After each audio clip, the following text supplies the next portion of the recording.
All right, let's start first with, frankly, where you are. I know that this is another quarantine facility. Can you talk about first this new quarantine, a mega facility that you plan to implement or finish by, I think, the end of May? Hi, Karen. Yes, actually, where I am now is a mega swabbing facility. No? It's an area where our kababayans come and get swabbed to get their tests for the RT-PCR to establish if they are infected with COVID-19. So I'm at the MOA Arena, the SM MOA Arena, and we're very happy that the SM Group, the C family, has very graciously and very generously provided this facility for the COVID-19 response of the national government. And true to form, this is really where the private sector and the government can really help address our problem and really save us from this pandemic in the coming days and the coming weeks and months. Okay, Vince, we're actually seeing it right now. It's behind you. And Yes. since you're on site, it would be good to describe it. So we're seeing right now that you put up chairs and there are booths right Yes. there. And I presume that's where the nurses will be? Yes, there are 72 testing booths in this facility. So it will be manned by various nurses, med techs, and nursing assistants, as well as encoders and other assistants to make the operation of swabbing our kababayans in the coming days very efficient, no? And also ensure the safety not only of the patients, but more so also of the frontliners. The booths, Karen, are very important because this provides a physical barrier between the patient and the frontliner and makes the frontliner less exposed and makes the risk of infection or transmission very, very low. So we are really doing this not only for our patients, but also for the frontliners. So this will churn out, if just to use that term, no, maybe a total of about 1,000 swabs per day. So that's a total of 1,000 persons being swabbed per day, and those specimens will be immediately brought to the Philippine Red Cross lab in Mandaluyong because we have partnered with the Philippine Red Cross led by Chairman Senator Richard Gordon, who will also be joining us here later on when we open this facility. Okay, now Vince, who gets swabbed first? Okay, so for the next few days, we're prioritizing the more than 20,000 OFWs who are currently in the Greater Metro Manila area and undergoing mandatory quarantine. We need to swab them because we need to establish whether or not they are positive or negative for COVID-19 while they are undergoing quarantine. After they are swabbed and then they either test negative or positive, if they test positive, they have to continue undergoing quarantine.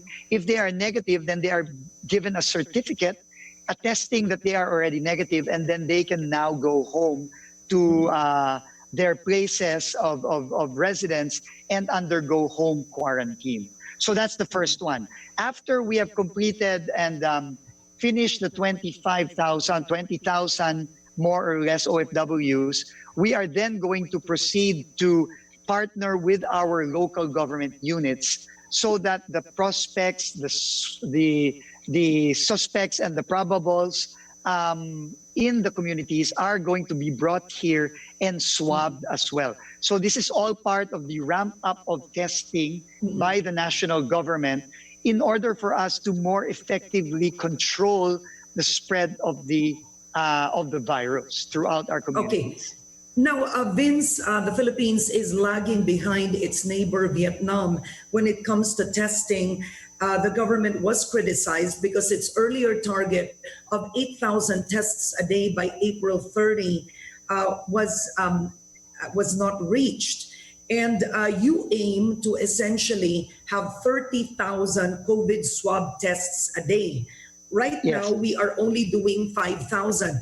how do you expect to achieve a jump of 5,000 tests at present to 30,000 within the month of May? How will you do that, Vince? Okay, first of all, Karen, no, if you look at the numbers of the past few days, we already jumped from the average of less than 5,000 for the past couple of weeks to now 7,000 plus. I think we already hit about 7,300 tests per day. So that is in only a few days already a 50% increase in our average of the past 2 weeks. And it is all a function of, number one, laboratory capacity. Now, right now, in the past, our laboratory capacity was only limited to the government laboratories, particularly RITM. And our lab capacity was only hovering in the 3,000, 4,000 range. No, so to reach 8,000 obviously is impossible if you only have a laboratory capacity of 3,000 to 4,000. So we have to first of all increase lab capacity. And that's why we are very thankful to the Philippine Red Cross, because the Philippine Red Cross really increased our lab capacity by so much. The labs that Red Cross got accredited in the past week resulted in an increase in lab capacity of 8,000 per day. No, ang lab capacity of Red Cross alone is 8,000. So add that to the existing government capacity and add again the other private laboratories that have already been accredited by the RITM and the DOH. We're now at a lab capacity of roughly around 12,000 per day. No, but again, that's just capacity, Karen. The other thing that needs to be done is to increase our ability to get the specimens from our kababayans on the ground. And this is what this facility is for. It is to increase the capacity of our taking of the specimens in our communities and amongst our OFWs. So those are the two things that we need to do. Okay, so Vince, with the numbers, so we now have, as of today, how many labs do we have as in right now? When I reported this week, it was at 20. So we moved from 3 in early February to now we have 20. And the goal is to add another 50 plus labs within this month. And those labs are already in the latter stages of accreditation by the government. So technically, you have a goal of 78 labs by the end of May. I'm sorry to compare Vietnam, but you have many countries essentially using Vietnam as the role model in Southeast Asia. Vietnam has 112 labs. 12. Yeah. Yes. Vince, tanong ng ordinaryong mamamayan, if Vietnam can do it, what didn't we do? What are the challenges, Vince? How a country like Vietnam was able to do and ramp it up to 112, and the Philippines, which has more resources, essentially we're lagging behind. Karen, first of all, I cannot speak to how Vietnam did it or how well they did it. I can, however, tell you that they did it very well. And they are one of the benchmarks for ramping up testing in the world. No, not just in ASEAN, but in the world. To your other question, I really would rather not dwell in the past, Karen. No, pasensya na po, no? Right now, Secretary Galvez, the President, we are all moving towards the future, especially now that we are roughly about less than 10 days from the May 15 extension of the ECQ. So I would rather talk about the future, how we want to do it. And right now, what we want to do is ramp up our lab capacity to 30,000 per day. That is our target. Right now, we are at 12,000. We have 18,000 to go. But I'm really confident that with the help of the private sector and the government working together, and the government being a facilitator, helping out our other labs, especially the labs being proposed by the private sector, we can achieve this goal of 30,000 tests per day lab capacity by May 30. Okay, Vince, how much money are you working with? If the goal is 30,000 a day, do you have all the kits already? Have you purchased them? Do you have the health workers to do it? What budget are you working with? As to the specific budget, no, I leave that up to the Department of Health. But they have already submitted a budget of, I think, roughly, if I'm not mistaken, no, about 16 billion pesos, no, for various laboratories, supplies, equipment, and all the necessary materials that need to come in to ramp up our testing capacity. But like I said earlier, this is not just a government effort. This is a whole of nation effort wherein both government and private sector must come together to reach our goal of being able to test up to 30,000 per day. And that would even put us above or right at par or a little bit above the testing capacity of countries such as South Korea, no, and even above Singapore. That is the goal, and we are confident that with the help of everybody, we can achieve it. And right now, Okay. we're at 12. We're gonna strive to get 18 in the coming days. Okay. Now, Vince, I'm curious, just very quickly, the mega swabbing centers, I know that you targeted 4 initially. Is that correct? Palacio de Manila, and then you're opening in Enderan, Mall of Asia, and even Philippine Arena. Yes. But some people are asking, are you opening a mega swab center in the Visayas and Mindanao, or that's unnecessary? Absolutely necessary. Karen, testing is about saving lives. It's about saving lives because if we do not test, then we will not know the extent of the infection in our communities.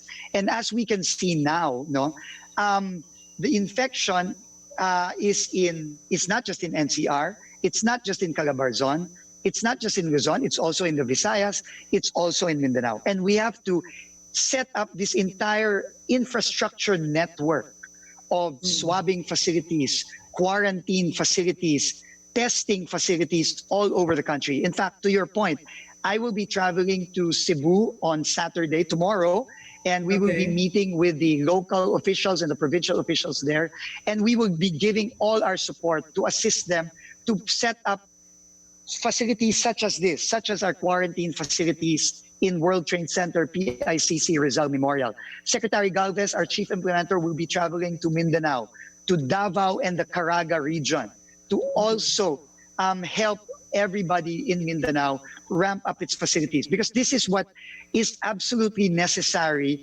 for us to proceed into this transition into what they call the new normal. COVID-19 is not going to leave us for the next 18 to 24 months, Karen, until we find a vaccine. So we have to prepare and we have to be ready. All right. Now, Vince, as the economy, as we slowly reopen come May 15, yes, the priority is first the 25,000 OFWs who have arrived, but can anybody have themselves tested? For example, can a fish vendor who is not employed walk into MOA, Vince, and have himself tested? And if he can, does he have to pay for that? Okay. To your first question, hindi po. Not everyone can or will be tested. Why? Because we don't need to do that. All the experience of the countries in the world, even those that test the most, like South Korea, Vietnam, and Germany, they don't do that. There are established protocols by the experts, especially by the World Health Organization, which are followed by our experts in the Philippines, especially our Department of Health.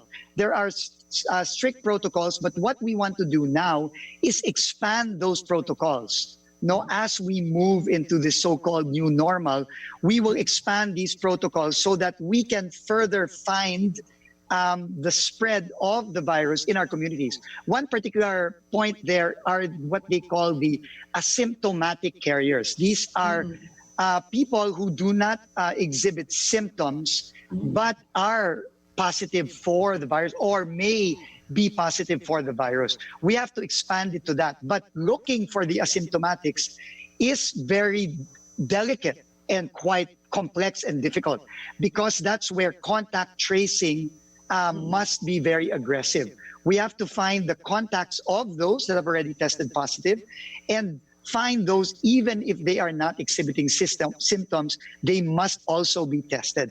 And they must also be quarantined, because it is more dangerous for someone who doesn't have a fever or a cough or a cold to be walking around in communities without knowing that they are actually infectious. So this is what we are trying to do with this ramp up of testing.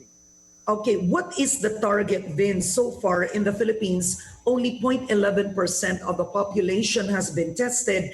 In Vietnam, it's 0.21. What is your overall goal, let's say, for the year? Right now, the global standard is 1%. 1%, no? But it does not really have to be 1% of the entire population. We have to understand, and this is prevalent all over the world, no? A country like Indonesia, for example, no, like us, they are the biggest. They're the biggest archipelago. We are the second biggest. There are pockets of places in Indonesia that have 0 cases, right? And like the Philippines, we want to keep it that way. No, tomorrow I'm going to go to Bohol, to Governor Art Yap's province, and right now they have 0 cases. But we are still going to preposition supplies, equipment, and we're going to instruct them on how to do these facilities because we want to prepare. But our testing must also be prioritized for areas that, number one, already have a high incidence or a high prevalence of the virus. But second, we also have to be able to predict what are the areas that may have more infections in the future. Urban areas, for example, we have to prepare for all urban areas, and we have to constantly test in those areas. So it's 1%, Karen, but we have to really be very much guided by the science and the experts of who to test and where to test. You're in charge of 3 things, that's testing, tracing, and treating. And I think tracing will be the biggest challenge for government, given that, Vince, you don't have enough personnel to actually trace. Even in New York City, the governor, right, said that tracing is one of the biggest challenges. And yet, you said not everybody needs to be tested. And I'm really still curious, even in Taguig, they started which was quite innovative, the first drive-through testing. But will there come a time, Vince, wherein anybody, even if they are asymptomatic, can just have themselves tested to be sure that they don't infect other people? Is that possible? Is that in your... Karen, let me answer it this way, no? There is no country in the world that has a playbook or a manual to deal with this. You look at countries in Europe, in the US. US is the richest country in the world, and they can't even get this under control. No, so what we need to do is really learn from experiences and successes of other countries. And there is no country in the world, and we have to tell people the facts. No, there is no country in the world that tests everybody, Karen. And that is why tracing by itself tells us that we do not need to test everyone. No, kaya nga tayo kailangan mag-trace eh. Kasi kung itetest natin lahat, hindi mo na kailangan mag-trace, di ba? So kailangan natin mag-trace kasi kailangan talaga nating ma-pinpoint ang mga taong pinaka-susceptible or mataas ang probability na merong sakit na COVID-19. Is it difficult? Absolutely difficult. No, but we have to learn from the best practices of other countries, and we have to use all available resources. I think our DILG, who is the lead agency, Secretary Anyo, and the PNP, has more than enough in terms of resources, manpower, personnel, in order to do this. But we have to do this by working together, working with the LGUs, working with the companies in order to really find out who do we test in the most efficient and effective way. And once we test them, we need to isolate them to protect the rest of the community. And then we need to treat them to make sure that they get better. Now, you are using the gold standard in testing, which means our results come out in 2 to 3 days. Tama ba yun, Vince? Let's say nagpa-test Absolutely, ako yes. dyan sa MOA Arena or kinailangan akong mag-test. where will you send the swab test? Is it still RITM, or have you partnered already with specific labs if you are going to be tested in MOA? For these 4 swabbing sites, we have partnered with the Philippine Red Cross. They have a lab in Mandaluyong with the biggest capacity in the country today, 8,000 tests per day capacity.